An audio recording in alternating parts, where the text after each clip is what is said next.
When it comes to compact utility tractors, there's one component that I cannot live without, and that's the front end loader. I'd be lost without one. Now when it comes to 3-point accessories, we've all got our favorites. The auger, the bottom plow, the rototiller, the hay spear, the box blade. I mean, the list is endless. Now for me, it's the tried and true carryall.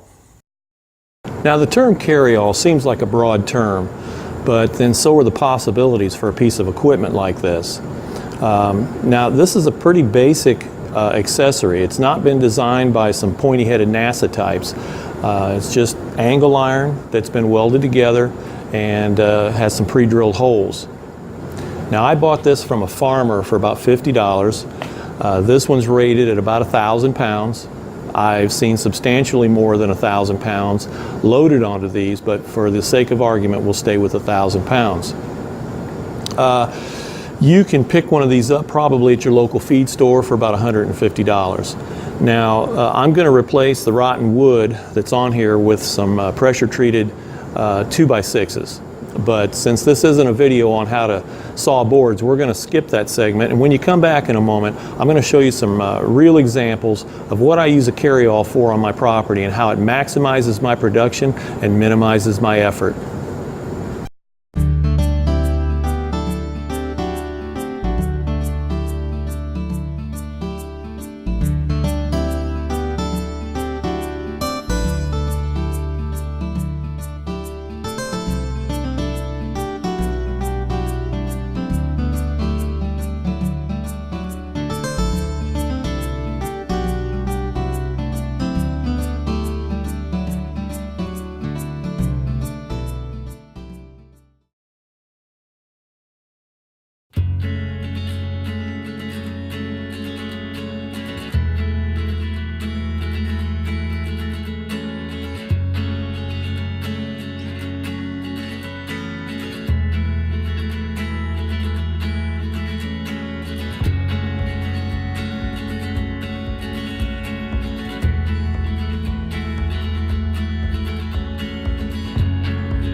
You know, I don't mind saying that having one of these carryalls around can make an older man feel young again.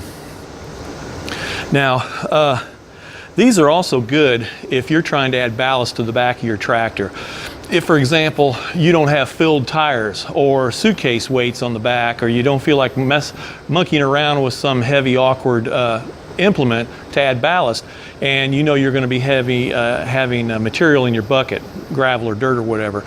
I've had 275-gallon water tanks on the back of some carryalls before without issue.